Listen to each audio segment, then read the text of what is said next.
Hey everybody, just want to share a quick little insight from my City General Conference this morning. While I was working out at the gym, I was listening to Stephen L. Richards of the Quorum of the 12 Apostles. This is shortly before he gets called into the first presidency. And if you don't know who Stephen L. Richards is, think of him kind of like the Bruce R. McConkie of the 1930s.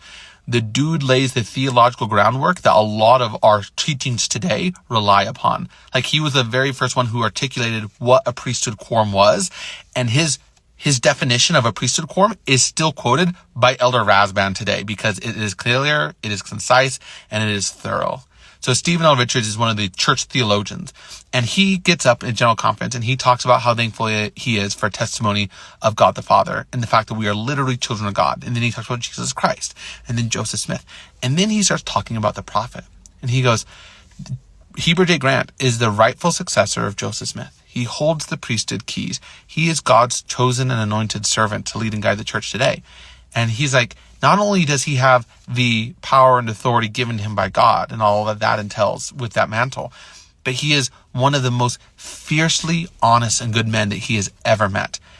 And he goes, it's beyond me. It's completely beyond me that anyone could look at this and look at Heber J. Grant and doubt his word.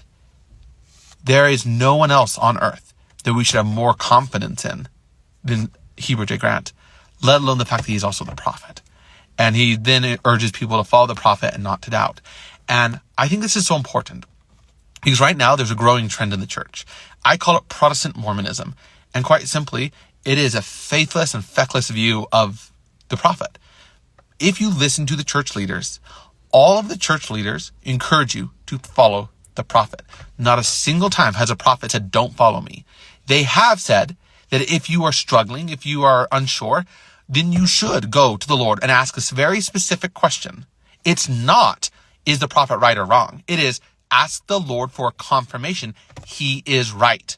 And then you pray until you get that confirmation from the Lord. Right now within Protestant Mormonism, this growing trend of social media influencers are like, well, the prophets are wrong and you are the ultimate source of authority. This Protestant view that the priesthood of the believer trumps all else, that you are going to be able to discern right versus wrong.